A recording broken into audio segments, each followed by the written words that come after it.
What is going on, everyone? It's your boy Blank Online here today, and today we're going to be chatting about the best Call of Duty of the decade. So running on to the end of 2019 going into 2020, and there's been 9 Call of Duty games released in the span of 2010 through to 2019.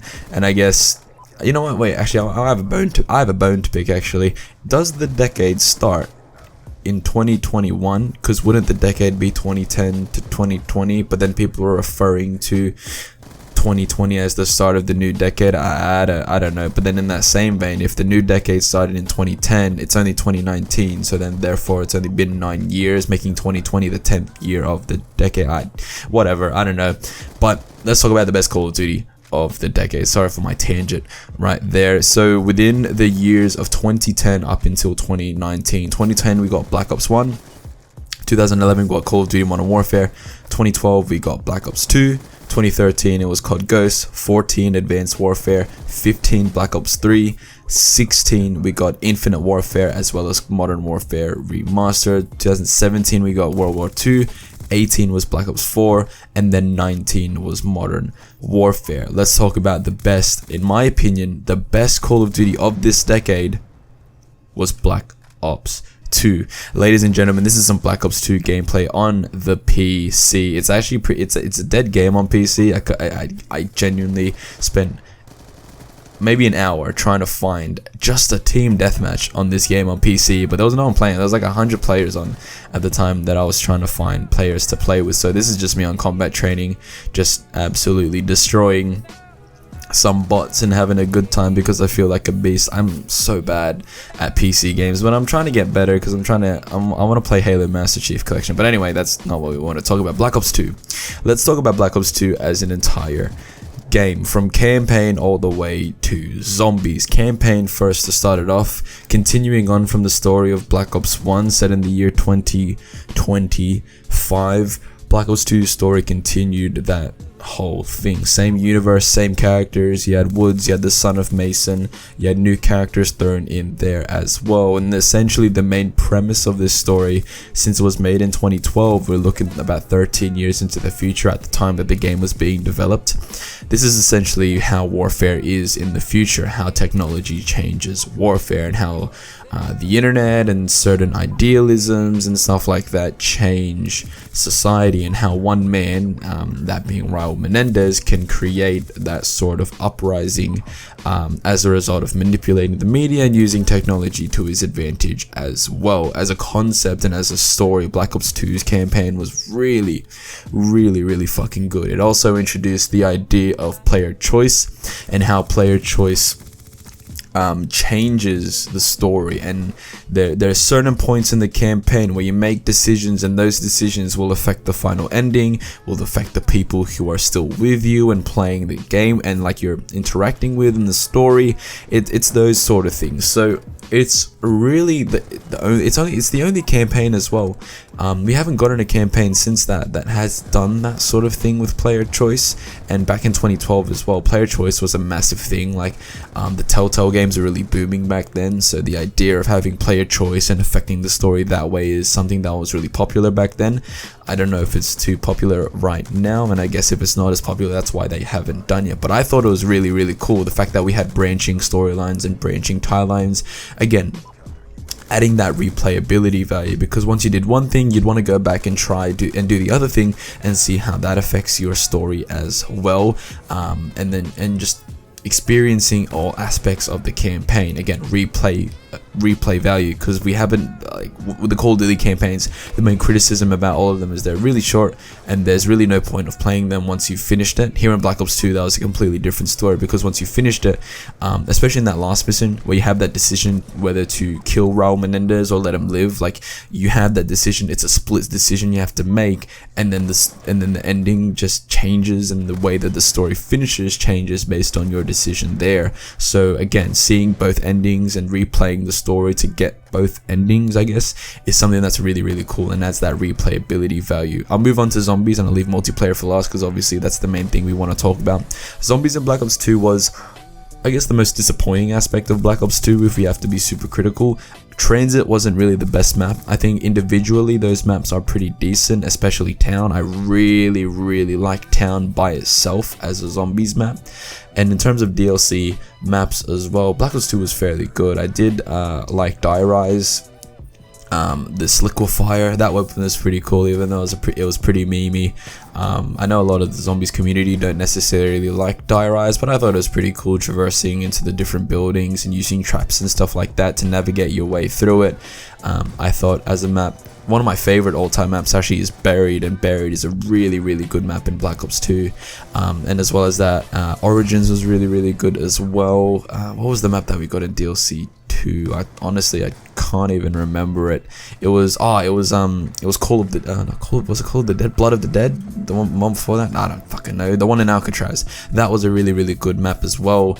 So in terms of DLC maps, Black Ops 2 was really strong in terms of zombies for DLC maps. It's just that the fact that Transit as a concept really let that whole game mode as a whole down, because you had the launch of Black Ops 2 and all you got was Transit. So what the zombies community, and I guess players who like myself who just play zombies every so often, all we had was Transit, and the Transit wasn't really a good map. We had to wait until like January till we got Die Rise, and then Die Rise wasn't everyone's cup of tea as well. But then afterwards we got the Blood of the Dead, or fucking whatever that's called, Blood of the Dead, and then you got Buried, and then you got Origins as well. Origins rebooting that story and bringing back the old bringing in the Primus crew and bringing those old characters back into the story was something that was really cool.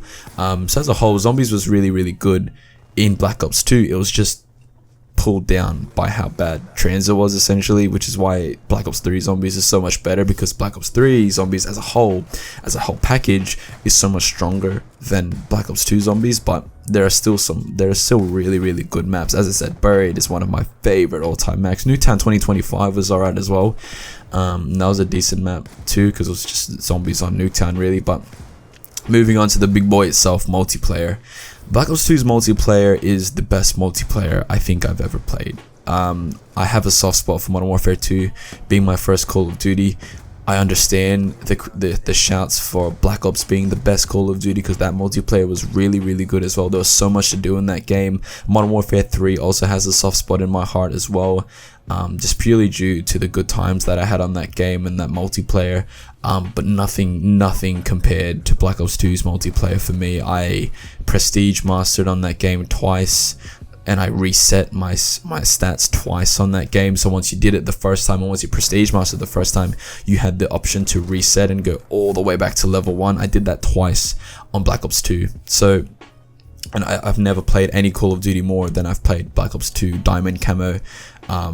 Just challenges, calling cards, everything. I did everything on that game, getting your weapons to max level, everything. Black Ops 2's multiplayer had it all. The maps on that game were the maps on the multiplayer were fucking crazy good. It was actually the first time that I bought every single DLC pack for a Call of Duty game. I've never done that before, but I did it with Black Ops 2 because that's how much I freaking love that game. I was 12 at the time. Where the fuck, I don't even know where I got that money from to buy all the DLC packs, but I did. And what else? Like it brought us Grind. Grind was the first ever DLC map that I genuinely enjoyed, and I think that's universal to everyone.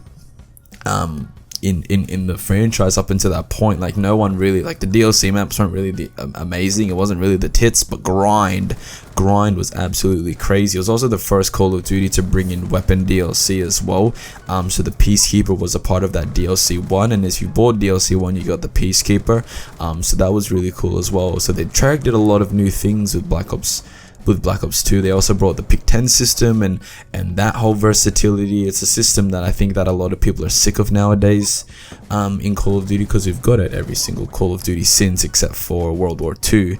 Different variations of it, as you will, but it was the first Call of Duty to do that, and I really loved how, at least for myself back in the day, I really loved how you can really make your class the way you want it to be. If you find yourself not using your secondary, remove it, get an extra grenade, or completely take out your grenades and your pistol and get just a primary. A lot of 3 attachments on that primary, and then a lot of perks as well, just to make yourself a super soldier. Like, there are so many different ways you could customize your class in Black Ops 2, and I found it really awesome. I found that in Black Ops 2 you never really stuck to one class. I guess there was always tinkerings to happen and then there's always stuff to do, and it's just Black Ops 2, man. And score streaks as well. Black Ops 2 was also one of the first games to introduce score streaks. There was Modern Warfare 3, which had where like they all kind of stacked up, whether or not you got a kill or whether you captured a flag. Like, those things stacked up,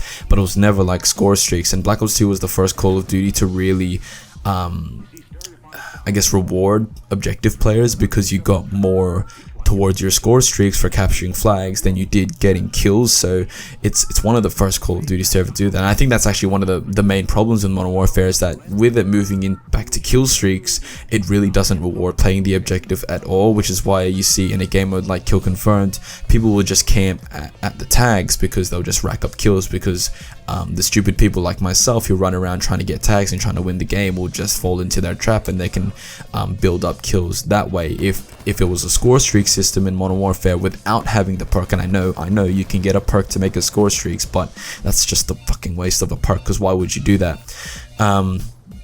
If it was score streaks in Modern Warfare as opposed to kill streaks, I think you'd see a lot more people running around grabbing tags, getting flags and domination and doing all that stuff, because it will add up to their score streaks. I really like the score streaks in Black Ops 2 as well. I think that my favorite one to run was UAV, counter UAV, orbital VSAT. That was sick, because you got your UAV, and then like 2 kills later, you got your counter UAV. So you're counter UAVing the enemy, and you've got your UAV active, and you've just got to get like maybe 6 more kills to get up to that orbital VSAT. And it's just, oh man, when that orbital VSAT goes online and you see the triangles on the map and you know exactly where the enemy player is, no matter if they have ghost, no matter if it doesn't matter what they've got, orbital VSAT knows where they are. And I know that's in Modern Warfare. I know there's an advanced UAV in Modern Warfare, but it's not worth it. Why would you use it? Because what's the point? Seriously, like, what's the point of having an advanced UAV in Modern Warfare? It's just, it costs too much. It costs too many kills, and it's not score streaks either. So, like, what's the point? You don't even live long enough to get that thing anyway. I've seen maybe like 2 advanced UAVs been put online in my whole time playing Modern Warfare. But Black Ops 2, man. Black Ops 2, that was the game to play. It was also the first game as well to introduce more than just the gold camo as well. Introducing diamond camo was something really exceptional, because it was a challenge, it was a grind. It made you use weapons you've never used before. I used the S12 shotgun, and I didn't even know why. Obviously I know why. It was to get the diamond camo, but like, and then I found out about the KSG, and the KSG being a really good shotgun. I was like, what the fuck, this is like a one shot kill shotgun, that's sick. It made me use the sniper rifles, which is not a thing I regularly do in Call of Duty. I don't necessarily use the sniper rifles, but Black Ops 2 made me do it, but just to get diamond camo. Like, I've used the fucking ballistic knife. Who the fuck uses the ballistic knife? Like, it was a diamond riot shield. Who knew? Yeah, man, Black Ops 2, it was so fun, and it was a game as well that really rewarded objective players, and that's something I really miss. A Call of Duty game that rewards objective players, because that's what I am. I think there's people that criticize the way I play the Call of Duty, how I especially Modern Warfare, how I actively go out and try to find people to kill, and that's just my playstyle, man. I'm an aggressive player.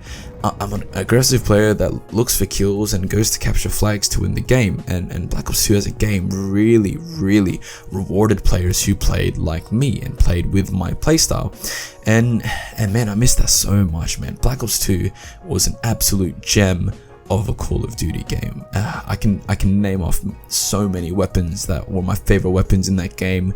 Your submachine guns, my main 3, MP7, PDW, MSMC. With the assault rifles, my main ones would be like the AN94, the M8A3. I also really like the Type 25 for some reason. I don't know why. It was just like the really basic assault rifle, but I liked it for whatever reason. In your LMGs, the VSAT. Oh baby, oh no, it wasn't the VSAT, the LSAT. Oh baby, the LSAT. That was a beast of a weapon. Shotguns, obviously, you got your KSG, which was my favorite shotgun back in the day. Sniper rifles, either your DSR or your ballista. It just depends if you want the ballista, if you want to feel nice about the way the weapon sounds, or you got your DSR if you want to actually get a one-shot kill. And man, pistols as well. There was a lot of good weapon variety, a lot of good attachment variety, camos, perks to choose from. Oh fuck, man, Black Ops 2 really had it all. It's my favorite Call of Duty of this decade. It's my favorite Call of Duty of all time. And honestly, man, I wish if they remaster Black Ops 2, I will just... You won't see me for the next like year if they remaster Black Ops 2, because you already know I'm gonna be on that straight away. As long as they don't skill-based matchmake that game, as long as they don't save space a Black Ops 2 remaster, I will be on that shit. And I will be on that all the time, because it would be so sick. I would love for the newer generation of Call of Duty fans that got into the franchise with the Xbox One and PS4, with COD Ghost or with the Advanced Movement games, I would love for them to experience Black Ops 2 in its prime, because there has never been a Call of Duty game that I've experienced like that has had that sort of, I don't know, it was that magic. It was the magic of Call of Duty. You know what, actually, I saw in one of the older Black Ops 2 messages of the day, actually specifically stated, Christmas noobs are coming, don't go too hard on them. And that right there proves what's so good about that game. The developers willingly and being out there about the fact that they know that there's about to be some noobs about to be shit on, and they embrace it. God fucking love. It's not like these pussy bitch Infinity Ward developers who want to preserve them like they're some endangered species. Like, you already know that Black Ops 2 doesn't have skill-based matchmaking because they said that. And God fucking bless Treyarch, man. God bless them for creating Black Ops 2. Oh my god, I just remember Standoff. Standoff is such a good map. That's such a good map. I fucking love Standoff, man. Oh, MSMC as well is one of my favorite. Did I say that before? MSMC, man. What a fucking SMG, dude. What a fucking What a fucking game, man. What a game. Anyway, I've had a hard on for Black Ops 2 for too long. I'll finish the video there. Leave a like if you enjoyed it. Comment down below. What's your favorite Call of Duty of this decade? From 2010 up to right now, 2019. What's your favorite COD of the decade? Tell me why. If it's Black Ops 2, tell me why you love Black Ops 2. If it's an Infinite Warfare, tell me why you love Infinite Warfare. No, if it's Modern Warfare, tell me why you love Modern Warfare. Oh, fucking whatever. Let me know in the comments down below. Click subscribe if you're new here. I do want to say thank you guys so much for 150 subscribers. It's fucking crazy how much we're growing, and I'm really appreciative to every single one of you who are subscribing, commenting, interacting with me. We're having a good time. I'm having a good time. I hope you guys are having a good time too. And I hope moving into 2020, into the new decade, we can continue to grow, continue to grind out videos, and continue to keep having a good time in Modern Warfare. Maybe. Alrighty guys, I'll see you guys in the next one. Peace out.